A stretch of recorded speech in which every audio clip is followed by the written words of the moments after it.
안녕하십니까. 토마토 투자클럽 이재필 전문가입니다. 자, 요즘 들어서 날씨가 굉장히 아침 저녁으로 일교차가 상당히 좀 크죠. 자, 오늘 시장도 이 변덕스러운 날씨만큼이나 일교차가 좀 컸던 그런 시장인데요. 자, 시청자님들 아마 요즘 들어서 굉장히 투자자별로도 이 시장을 느끼는 그런 체감 지수는 굉장히 틀릴 걸로 생각됩니다. 자, 지금 실적 발표 시즌이 되다 보니까 실적도 어느 정도 되고 정부 정책 관련돼서 그런 미래가 있는 종목군들 이런 쪽으로는 상당히 큰 수익률이 나오고 있는데 전에 투자를 했던 식으로 작년처럼 그런 형태로 투자를 하신 분들 같은 경우는 큰 재미를 못 보고 계실 거예요. 자, 오늘도 이 시장에 대해서 하나하나 짚어보면서 또 이번 주 투자 전략까지 꼼꼼하게 살펴봐 드리는 시간 갖도록 하겠습니다. 자, 전체적으로 일단 시장부터 한번 보고 넘어가도록 하겠습니다. 자, 보시게 되면 오늘 코스피 쪽은 참 재미없는 시장이었어요. 0.02% 정도 상승하는 모습이었고요. 자, 그런데 종합주가 지수는 그나마 조금 좀 플러스가 났는데 강보합이지만요. 자, 밉다고 코스피 200 지수 같은 경우는 또 살짝 좀 마이너스로 마감이 된대요. 거래소 쪽에서는 대형주보다는 중소형주가 좀 재밌었다. 이렇게 해석할 수 있는 부분이 되겠죠. 자, 코스닥 시장 같은 경우는 지난주 금요일 날 좀 많이 좀 올라오다 보니까 오늘 좀 소폭 좀 조정받은 걸로 볼 수 있을 거고요. 선물 쪽은 역시 약보합 정도로 마감되는 모습이었습니다. 자, 전체적으로 상승 하락 종목들, 자, 요걸 좀 살펴보게 되면 거래소 쪽에서는 상승이 414개, 그 다음에 하락이 394개 종목이 하락하는 모습이었어요. 자, 장중에 이게 굉장히 많이 엇갈렸습니다. 처음에 장 시작할 때 장 초반에는 이 상승 종목 수가 또 월등히 많았었어요. 그러다가 장중에는 또 하락 종목 수가 많은 걸로 늘었다가 종가에는 막판에는 이 코스피 시장 같은 경우는 소폭 상승 종목이 많은 걸로 마감됐고요. 자, 코스닥 시장 같은 경우도 마찬가지였죠. 장 초반에는 상승 종목이 많았다가 이쪽은 뒤집지는 못하고 결국은 상승이 543개, 하락이 638개 종목이 하락하는 모습으로 마감됐습니다. 자, 프로그램 쪽에 한번 살펴보게 되면 자, 차익 쪽에서 프로그램 매도가 한 400억 정도 매도가 나왔고요. 비차익 쪽에서 한 390억 정도 매도가 나왔죠. 자, 차익 거래는 선물하고 같이 연계시켜서 거래를 하는 거니까 시장에 그런 큰 영향을 안 주는데 이 비차익 쪽 같은 경우는 한 390억 정도 매도가 나오면서 약간 이런 것들이 시장의 탄력을 좀 붙잡는 그런 요인으로 작용했다라고 보시면 되겠습니다. 자, 아시아 시장 전체적으로 한번 보고 넘어가도록 하겠습니다. 자, 일본 쪽, 조금 좀 올랐죠, 일본은. 0.08% 정도. 거의 보합권, 강보합 정도. 우리나라 시장하고 큰 차이 없는 그런 모습으로 마감됐고요. 자, 중국 시장이 또 우리나라에 장중에 조금, 그런, 하락 압력을 줬던 걸로 보여지는데, 자, 중국 상해 지수는 약 1.7% 정도 하락하는 모습으로 마감됐고요. 자, 지금 현재 우리나라 시장 같은 경우도 외국인들이 조금 매수가 조금 탄력이 둔화됐죠. 자, 오늘도 마찬가지 그런 모습이 나왔는데 요거는 자, 환율이 원달러 환율이 한 4원 60전 정도 올라가면서 원화가 약세가 된 그런 게 조금 이 하락의 배경이 됐다라고 보시면 되겠습니다. 자, 일단 오늘 시장 전체적으로 분 차트를 한번 시장을 놓고 살펴보도록 하겠습니다. 자, 오늘 아침까지만 해도 조금 기대감들이 조금 있었죠. 어떤 기대감이냐. 금요일 날 목요일 날 굉장히 좀 많이 빠졌었죠. 목요일 날 굉장히 많이 빠졌는데, 금요일 날, 좀 별다른 움직임이 없으니까, 야, 그러면 이제는, 해외 시장 괜찮은데, 미국 시장 오늘 저녁에 열리고, 그 다음에 또, 중국 시장 열리면, 좀 괜찮은 모습일 거다라는 기대감이 좀 있었어요. 자, 그런데 이런 부분들이 아침에는 조금 플러스권으로 나오다가 자, 오늘 아침에 그냥 이렇게 시장 간다라고 생각하고 쫓아가신 분들 같은 경우는 조금 고생을 하셨을 겁니다. 자, 플러스 한 10포인트 정도 그쯤까지도 올랐었는데 장 중반이 지나면서 중국 시장 조금 시작하면서 그쪽이 좀 이렇게 흘러내리는 모습이 나왔죠. 그래서 거기에 영향을 받아서 좀 쭉 흘러내렸다가 종가 오후장에는 옆으로 좀 기는 모습으로 마감됐고요.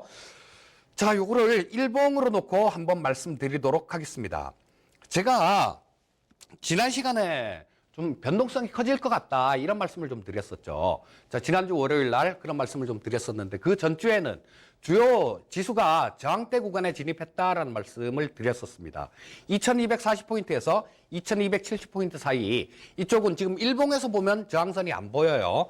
일봉에서는 저항선이 보이질 않는데 저쪽 주봉 쪽에서 보면 딱 거기에 걸려 있죠. 지금 2260포인트 정도의 60주 이평선이 아래로 떨어지면서 거기에 걸려 있는 모습이에요.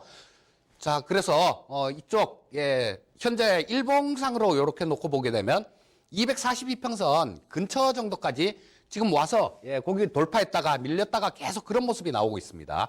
그래서 조금 저항대 구간에 진입하면서 시장의 탄력이 굉장히 좀 많이 떨어지고 있는 그런 모습으로 진행됐다라고 보시면 되겠고요. 자, 그다음 저 코스닥 시장도 한번 코스피 시장 한번 살펴보도록 하겠습니다. 자, 코스피 시장도 마찬가지 일봉을 놓고 살펴보게 되면 거의 비슷한 모습이었어요. 아침에 좀 올라서 시작했다가 좀 밀리면서 장 후반으로 가면서 또 밀리고, 자, 옷장 들어서 조금 반등 시도는 했지만 결국은 플러스권까지는 좀 살짝 지수가 0.02% 정도 살짝 플러스로 마감되는 모습이었고요. 자, 요거를 일봉을 놓고 한번 보도록 하겠습니다. 자, 아까 코스닥 차트였었는데 뭐 지금은 저 코스피 시장 차트고요. 자, 거의 대동소이합니다. 아까 코스닥 시장의 경우에는 241 이동평균선을 중간에 놓고 계속 왔다 갔다 이렇게 등락을 하면서 그쪽을 테스트하는 모습이었고요. 자, 코스피 시장 같은 경우는 약간 틀린 모습이 나왔어요. 자, 지난주 목요일이죠. 굉장히 좀 크게 급락을 하면서 241 이평선을 그냥 깨고 난 다음에 지금 현재 상태는 242평선에서 좀 강한 그런 저항을 받고 있는 모습입니다. 자, 뭐 이따가 저 마무리할 때 그때 또 시장에 대해서 말씀드릴 테니까 일단 요 정도만 하고 넘어가도록 하겠습니다. 자, 요 코스피 시장 차트고요. 분 차트고. 자, 일단 수급에 대해서 한번 짚어보도록 하겠습니다. 수급 쪽은 오늘 같은 경우는 그렇게 큰 변화는 없었어요. 장 초반에는 이 외국인들이 조금 되게 헷갈리게 그렇게 매매를 했습니다. 조금 뭐 순매수로 들어왔다가 순매도로 매도가 나왔다가 막 그러면서 계속 엎치락 뒤치락 하는 그런 모습이었는데 결국은 오늘 136억 정도 매도를 하면서 외국인은 3일 연속 순매도하는 그런 모습이었고요. 자, 그리고 뭐 다른 쪽들 같은 경우는 코스피 시장 쪽에서는 뭐 특별하게 외국인들 수급 말고는 기관 쪽들 같은 경우는 이 시장에서는 코스피 시장에서는 그렇게 큰 힘을 못 쓰니까 외국인들 수급만 좀 짚어보면 되겠죠. 자, 외국인들 오늘로써 3일 연속 매도를 했다라는 거, 그 부분 좀 기억해 두시고요. 자, 코스닥 시장에서는 약간 좀 틀립니다. 코스닥 시장에서는 기관들도 좀 힘을 써요. 그렇기 때문에 기관하고 외국인들하고 같이 좀 보는 게 맞겠죠. 자, 외국인들은 코스닥 시장에서 지난주 금요일 날 1,308억 정도를 매수를 했어요. 거의 뭐 셀트리온 헬스케어 이런 셀트리온 삼형제 쪽으로 매수가 굉장히 강하게 유입이 되면서 1,308억 정도를 매수를 했는데, 자, 오늘은 약간 차익 실현에 나서는 모습입니다. 자, 이걸 보시면 어느 정도 감이 잡히시겠지만 거의 비슷하게 움직입니다. 자, 기관하고 외국인하고 이쪽에서 매도할 때 같이 매도하고 매수할 때 같이 매수를 하고 또 매도할 때 같이 매도를 하고, 저 지난주 금요일 같은 경우는 쌍끌이로 좀 크게 순매수가 들어오면서 시장이 굉장히 좋았는데요. 이들은 어떤 코스닥 시장에서는 이런 이 기관들하고 외국인들 같은 경우는 한쪽 방향으로 간다라고 이렇게 배팅을 하는 게 아니라 그냥 거래소 움직임에 따라서 조금 어느 정도 뭐 좀 수익을 낼 수 있는 그런 종목이 있다 싶으면 한 번씩 들어갔다가 좀 짧게 이렇게 끊고 나오는 매매를 계속하고 있습니다. 자, 선물 시장도 거의 뭐 마찬가지 움직임이에요. 보시게 되면 이때 그쵸? 뭐 외국인들 참 여기서 굉장히 뭐 한 3만 계약 정도를 매수를 했었어요. 3만 계약 정도를 매수를 했는데 그 뒤에 좀 차익 실현 매물 나오고 또 매수가 좀 들어왔다가 매도가 좀 나왔다가, 자, 오늘은 또 어제하고 그저께 매도 쳤던 부분들 일정 부분 또 청산하는 그런 모습이었고요. 자, 외국인들은 한 1,500억 정도 이 선물 시장에서는 순 매수하는 모습이었습니다. 그래서 이 선물 수급보다는 옵션 수급이 훨씬 더 좀 중요합니다. 이 선물 같은 경우는 3개월이기 때문에 지금 뭐 6월물이죠. 이제는 저 6월물이 거래가 되는데 자, 계속 좀 트레이딩 관점으로 일정한 이들이 잡고 있는 방향은 아직까지 없다라고 보시면 될 거고요. 자, 옵션 수급을 한번 짚어보도록 하겠습니다. 자, 먼저 콜옵션 쪽인데요. 콜옵션 쪽에서 보시게 되면 외국인들이 콜옵션은 한 12억 정도 오늘 순 매도하는 모습이었습니다. 기관들은, 금융투자 쪽은 한 9억 정도 콜옵션에서 순 매수하는 모습이죠. 자, 그래서 금융투자 쪽하고 외국인 쪽하고 수급이 조금 다소 엇갈린 듯한 그런 모습이 나오고 있는데요. 자, 콜옵션 쪽에서는 수급이 약간 엇갈리는 모습이었고, 풋옵션 쪽을 한번 또 보도록 하겠습니다. 자, 풋옵션 쪽 보시게 되면 이 외국인들 같은 경우는 또 15억 정도를 매도를 해요. 자, 그리고 금융투자는 뭐 작지만 한 2억 정도를 순매수합니다.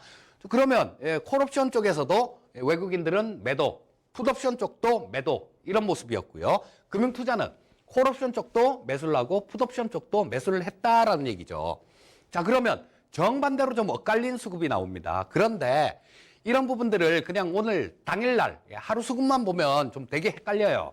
자, 누적 수급도 볼 필요가 있겠죠. 자, 누적 수급을 한번 짚어보도록 하겠습니다. 자, 이쪽을 보시게 되면 만기 이후의 수급인데요. 참, 제가 좀 이따 풋옵션 쪽을 보시면 아실 거예요. 일단 콜옵션 말씀드리고 풋옵션 쪽을 말씀드릴 텐데, 자, 콜옵션 쪽 같은 경우는 외국인들이 지금 누적으로 한 26억 정도. 아까 오늘은 매도를 했지만, 요 풋옵션 쪽이고 콜옵션 쪽을 먼저 보도록 하겠습니다. 자, 콜옵션 쪽 먼저 살펴보시면요. 콜옵션 쪽은 외국인들이 한 80억 정도 순 매도하고 있는 상황이고요. 금융투자가 71억 정도를 순 매수하고 있습니다. 완전히 엇갈렸죠. 완전히 엇갈렸는데, 자, 요런 부분들은 금융투자 쪽에서 굉장히 얕게 매매를 잘 한 거예요. 자, 요거는 뭐, 풋 쪽 같은 경우는 이쪽 4월 18일, 이때부터 되게 좀 많이 늘어가죠. 오후장입니다. 시장이 지난주 목요일 날이죠. 굉장히 30포인트 이상 빠질 때, 그때 이 금융투자 같은 경우는 이 콜옵션 쪽을 매수를 많이 들어갔어요. 자, 근데 외국인들 같은 경우는 자, 이때 콜옵션 매도를 치면서 또 나름대로 이들은 이 전날 뭐 한 23억 정도 순 매도했었는데요. 이날 주가가 빠지는 구간에서 좀 위에서부터 이렇게 매도를 치는 모습이었어요. 장중에 보게 되면. 자, 그래서 이들도 외국인들도 잘 대응을 해서 어느 정도 콜옵션 쪽에서는 뭐 둘 다 지금 현재 그렇게 불만이 없는 그런 모습이고요.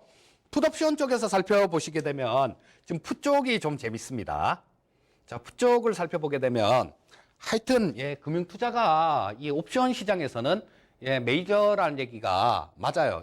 제가 지금 선물 옵션을 한 2000년도부터 접했으니까 한 20년 정도 보고 있는데 굉장히 얕게 잘합니다. 지난물, 그러니까 뭐 4월물 같은 경우도 이 외국인들 같은 경우는 손실을 봤어요. 그런데 이 금융투자 같은 경우는 뭐 좀 움직이는 방향, 아래쪽 방향으로 좀 배팅을 많이 해놨었죠. 그러다가 막 청산을 하면서 차익 실현도 하고 그러는 모습이었는데, 자, 금융투자 쪽 같은 경우는 이날이었죠. 자, 이 전날까지 94억 정도를 풋옵션을 순 매수를 해놨었어요. 자, 그래서 뭐 10몇만 원짜리가, 뭐 13만 원짜리가 한 20만 원 정도 올라갔으니까 이날, 목요일 날이요. 자, 이쪽을 그냥 청산을 하면서 어느 정도 챙기는 그런 모습이었어요. 자, 여기서 누적 순매수가 줄었다라는 거는 팔았다는 얘기죠. 자, 그래서 이 금융투자 쪽 같은 경우는 잘 챙기고, 지금 누적 수급을 보니까 어떻게 돼 있습니까? 이 금융투자 쪽 같은 경우는 콜옵션도 매수, 풋옵션도 매수, 양매수죠. 자, 그래서 이 금융투자 쪽 같은 경우는 어디든 좋다.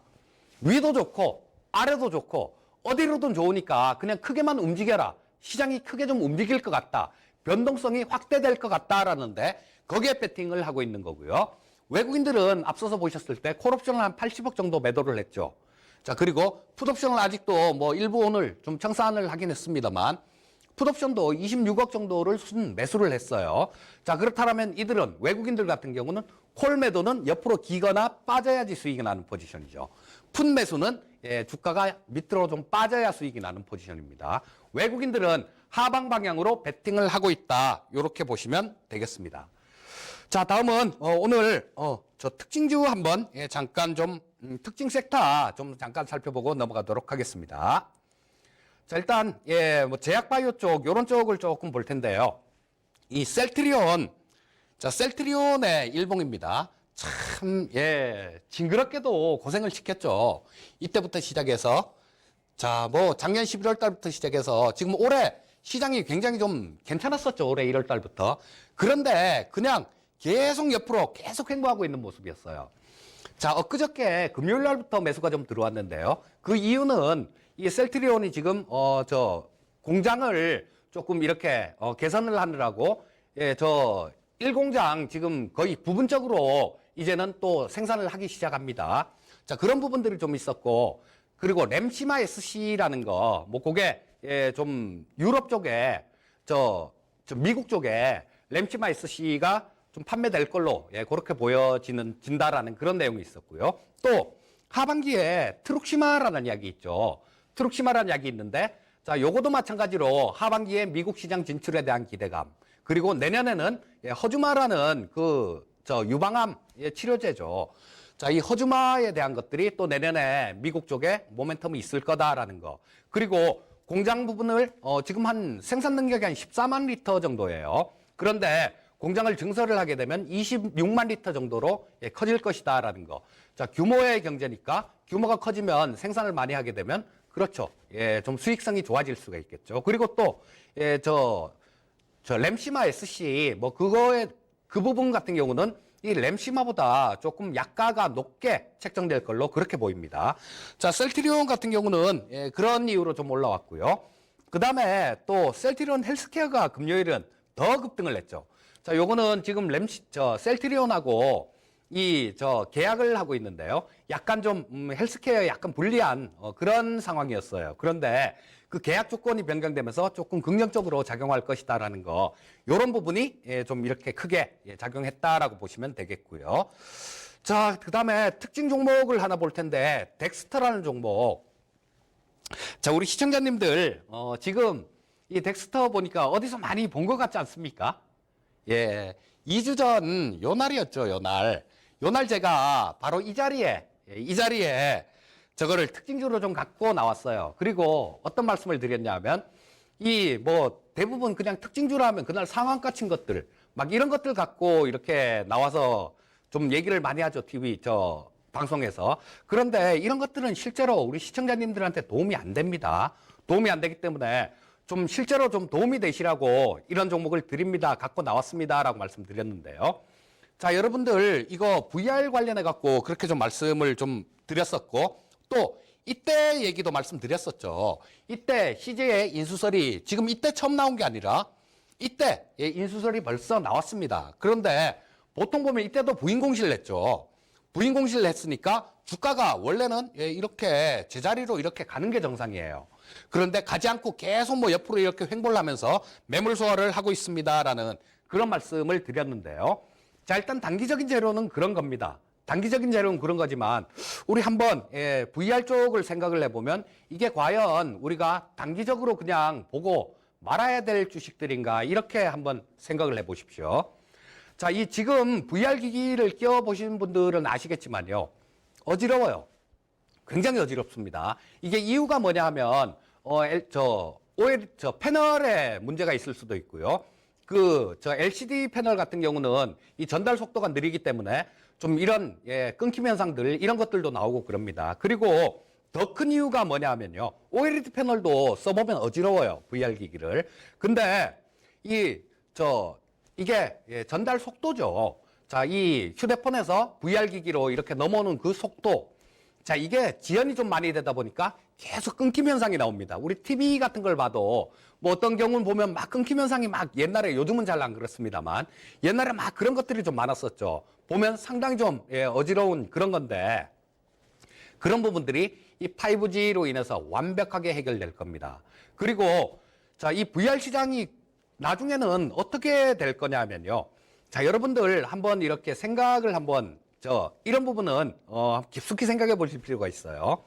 자, VR 기기가 그 해상도가 4000K에서 8000K 사이 그쯤에서는 여러분들 정말 마법 같은 일이 생깁니다. 어떤 일이 생기느냐? 그냥 평면 화면에서는 뭐 별 그렇게 크게 좀 실물하고 저 화면이 있으니까, 테두리가 있으니까 그런데요. 구분이 가는데, 이 VR 화면에서는 4000에서 8000K 사이, 거기선 정말 마법 같은 일이 생기는 게 어떤 거냐 하면 실물하고 구분을 못하는 그런 상황이 생깁니다. VR 기기 그 해상도가 그렇게 되면 그렇게 된다라는 거예요. 자, 그러면 이게 끊김 현상도 없고 그냥 실물을 그대로 보는 것처럼 이렇게 나온다라면 어떻게 되겠습니까? 우리 애들 뭐 그 공부를 할 때도 콘텐츠 같은 거 TV를 보고 공부하는 게 낫겠습니까? 아니면 3D 입체로 실물처럼 이렇게 그대로 보고 하는 게 그게 낫겠습니까? 아니 그 VR 기기 뭐 그렇게 많이 안 비싸잖아요. 뭐 한 몇십만 원 정도 할 텐데 애들 공부를 한다는데 이런 걸 안 사주겠습니까? 다 사주게 돼 있어요. 그리고 어른들도 마찬가지죠. 예를 들어서 뭐 야구 같은 거를 우리 VR 화면으로 본다라고 생각을 해보십시오. 야, 그거 정말 실감나지 않겠습니까? 그래서 또 이런 쪽 관련돼 갖고 컨텐츠들도 굉장히 많이 늘어날 거예요. 어떤 것들? 예를 들어서 뭐 제가 어디 해외를 나가고 싶어요. 저 나이아가라 폭포가 보고 싶습니다. 그러면 지금 같은 경우는 가서 보는 수밖에 없죠. 가서 보는 수밖에 없는데, 자, 나중에 이 VR 기기가 활성화가 된다라면 내 눈앞에 그 현실이 있는 거예요. 내 눈앞에 그 현실이 있는 겁니다. 자, 그런데 이런 부분들이 여러 가지로 좀 이 화면이 끊김 현상이 나타나기 때문에 오래 쓰고 있질 못하니까 될 수가 없었어요. 여러분들 저 5G 생태계가 2026년이면 1161조 규모로 커질 겁니다. 작년에 반도체 시장 전체가 592조 정도였어요.